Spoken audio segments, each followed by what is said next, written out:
Yeah, good day everyone. Yeah, today I want to emphasize on our economy, the state of the economy, how the economy is shaped. Yeah, the little I have to say is I've tried to observe some one or two things that are going on right now inside our country, Ghana, which is, I think, cost of labor in Ghana is too low in a very large sense. When you have a very close look at it, you can see that our economy is being drained by this low cost of labor. Because to me, what I understand is that any economy around the world, if when you want to have a good economy, a resilient economy, I think labor has important parts to play in it for the growth of any economy in the world. I think cost of labor is key to the growth of Ghana's economy and to decrease poverty rates. Okay, why do I say this? Because we have more than 40 something million Ghanaians living in Ghana, and we have other nationals with us here also.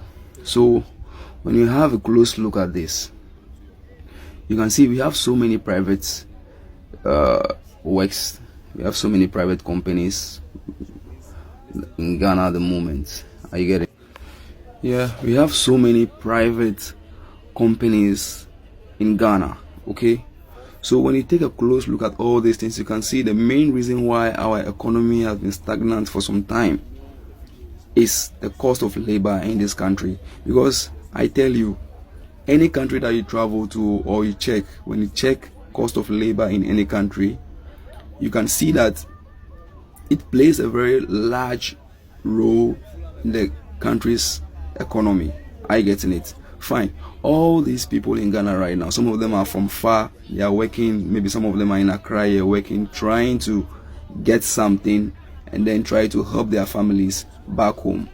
But here lies the case, they are in Accra, Kumasi, Tamale, or anywhere working. But when you get the job, the amount that they are going to pay you, the amount that you are going to receive for the work or wherever that you are working, let's say this waitress, receptionists, security guards, so on and so forth, these minor jobs, I think we need to pay attention to these things very seriously. Because when you pay attention to these sectors, I think it will really help the growth of the economy.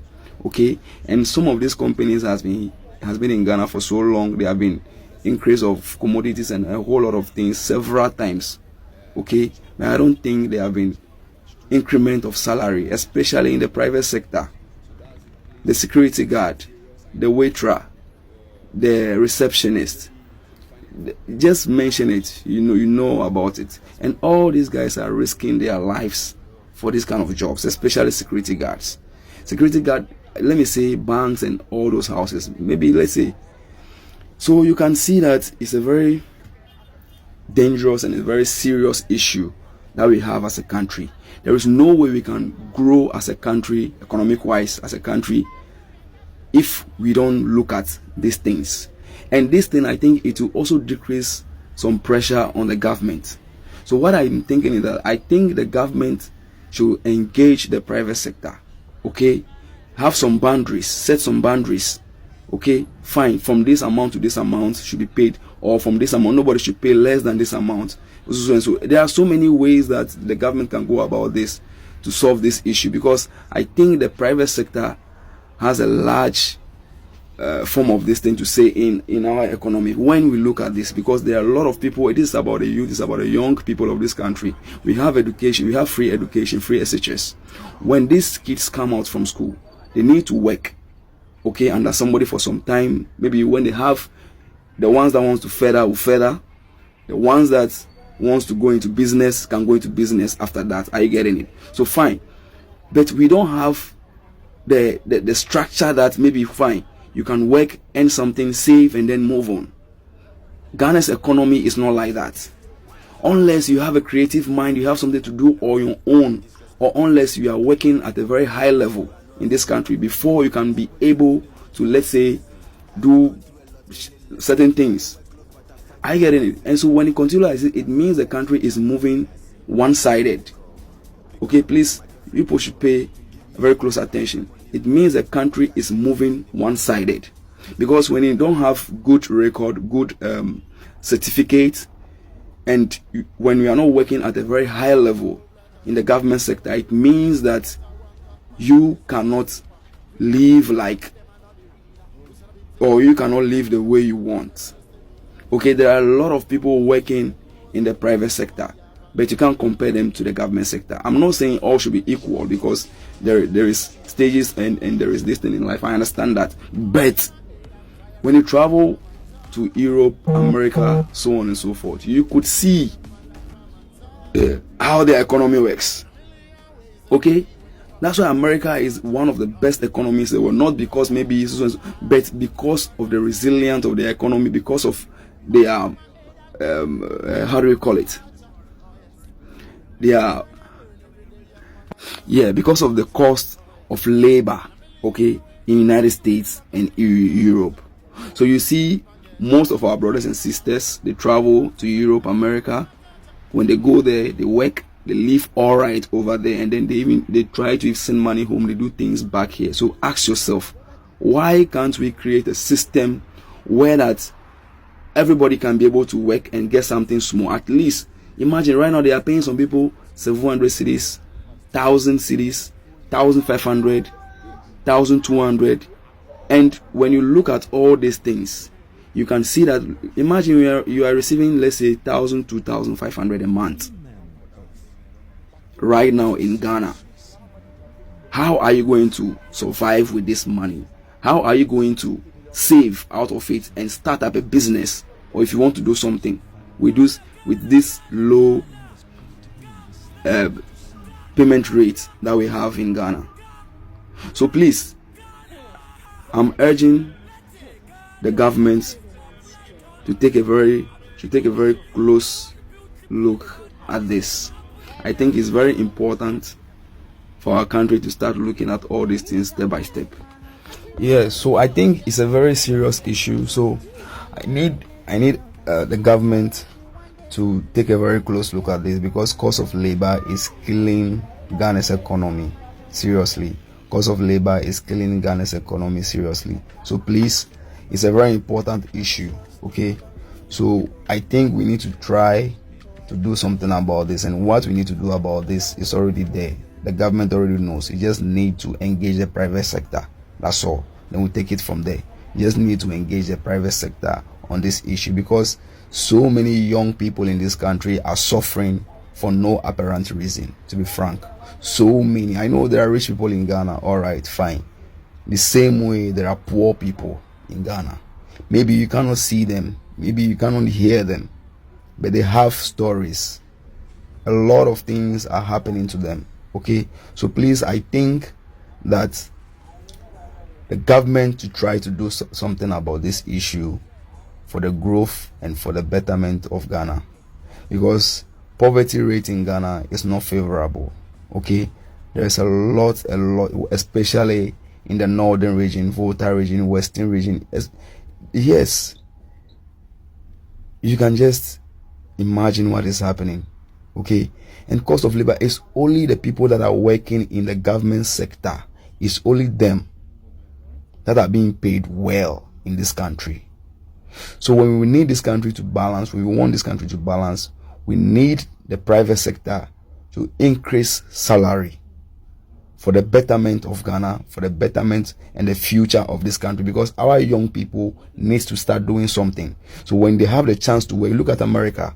They go, America, even students on vacations, they go to work, save money to go to school. Ghana, you cannot do that. Ghana, the money, when you go and work, you use the money on yourself again. You cannot save. And this is not good and right for our economy. Please. Okay? I'm not saying government should put money into anybody's pocket. No, everyone needs to work. But there needs to be a system where you can work, you can get money, you can save, and then you understand what I mean? Yes. But our system is not like that, and it's making the country so hard. We are making the country so difficult for ourselves. So please, I'm urging the government, I'm urging His Excellency President John Dramani Mahama, he should look at this very well. I think this will bring innovation. I think this is going to make a stand in his governance. If he can try to do something about this, I think Ghanaians will never forget this. I think it will be in the history of this country, because we took independence from 1957. We took that independence because of a reason, because we wanted to grow, we wanted to manage our own affairs as a country. That is why we took that independence. But since independence 1957 to now, which is about 70 something years now, I don't think we have done anything that have really moved this country forward, like in a way that you can feel it, that yes, indeed we are somewhere. Okay, every day there are complaints here and there, I think the complaints are enough. This is a time for us to keep quiet and face reality, face our problems, and solve them at once. That is the only way we can move forward. So how do we solve this problem? This is one of them that I'm just bringing. I'm going to bring a lot about our economy, but this is just the first one that I want to emphasize on before going about the rest. So please, we have peace in this country, and peace is very expensive. Okay, peace is very expensive. So we need to manage this peace well. We need to enjoy this peace. How do we enjoy and manage this peace that we have created for ourselves? No one created this peace for us. We created this ourselves. How do we enjoy it? We need to have a very fluent and swift economy. Okay, that is the only way we can enjoy this peace that we have built upon ourselves in Ghana here. Okay, so please, it's very important. I'm just a Ghanaian trying to see my country grow. That's all. So I think these steps are really important in the growth of this country. Cost of labor in Ghana. There are so many companies, foreign companies in Ghana, and our young people in this country are working in all of these companies. Are you getting it? How much are they paying them at the end of the month, which is 30 days? Can you save out of that money? Can you make a life out of that money? Not enjoyment or anything. Can you save to build a life with that money? Can you feed your child? Can you feed your home with that, with your payments you are receiving? Drivers, nurses at private hospitals, private clinics, cleaners, waitress, receptionists, bouncers, securities, and all these sectors join together. Just imagine the amount and the number of people that are suffering from this. And all these people are young people. It's about the tomorrow of Ghana. All these people are young people. So when they don't have the platform to build on it, then how do we stop poverty in Ghana? So I think if we start from this, when the economy begins to shift, let's say when it happens, it's going to balance. Because right now we are moving one-sided. Because when you are not working in the government sector at a very high level, you don't have a chance to even own a car or even to own a, let's say, motorbike or something. So it's very important when this happens, the country will balance